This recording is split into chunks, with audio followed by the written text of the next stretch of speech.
E Luísa, lá em 2021, recorda isso pra gente, o Supremo foi a favor da alta do IOF para o então presidente Jair Bolsonaro financiar o Auxílio Brasil.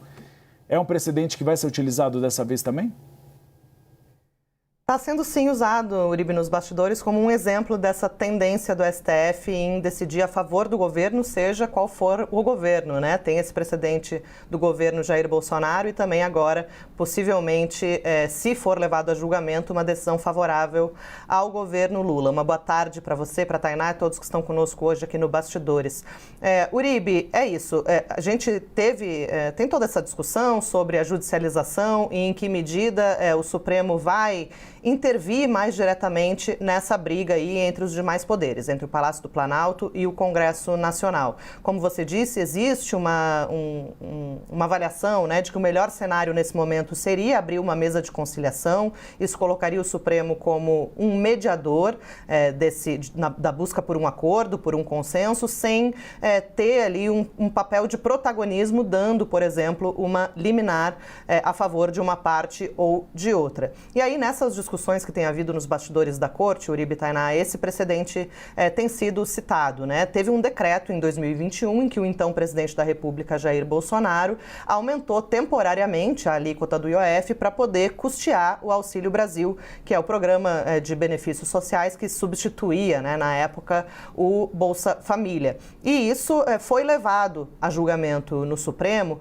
Não teve uma judicialização ali, não teve uma briga muito grande, pelo que eu lembro, no momento da edição do decreto. Mas depois isso foi levado à Corte por via de um recurso e a Corte deu razão ali validou a constitucionalidade desse decreto. Disse que está dentro das prerrogativas do Poder Executivo, que não tinha nada de inconstitucional em aumentar o imposto, que isso tem lastro, né, na Constituição, porque está dentro do poder regulamentar do Executivo, do governo federal, então que não teria nada de errado e não teria como invalidar esse decreto, né? Uma das principais discussões jurídicas desse caso, Uribe, Tainá, é em que medida o aumento de imposto ele pode ser usado com o viés arrecadatório.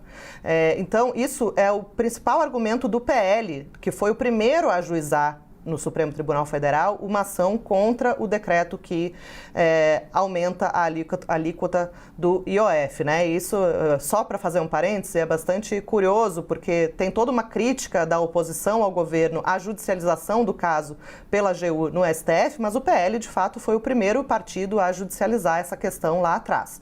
Então, esse é o principal argumento do PL. No caso de Bolsonaro, para custear o Auxílio Brasil, também tinha essa discussão, né, de que maneira o aumento da alíquota seria uma maneira de compensar as receitas para que pudesse financiar um programa social. Então, esse é um precedente que tem sido constantemente citado. E só para concluir, para citar um trechinho da parte de um voto, salvo engano, do ministro Edson Fachin, ele disse o seguinte: é certo que a eventual prevalência de finalidade extrafiscal adotada por um tributo não impede, até como consequência lógica, a sua função arrecadatória em menor ou maior grau. Então, a alta do imposto pode sim, na visão do STF, ser usada com viés arrecadatório, direta ou indiretamente, e aí isso dá um sinal aí de que o Supremo estaria do lado do governo nessa briga. Mas, como a gente sempre tem dito, há uma avaliação de que a situação de fato é delicada, é uma discussão que deve ser restrita ali,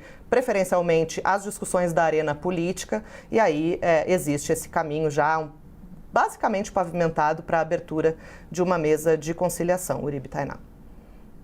Lu, obrigada pela análise e informações.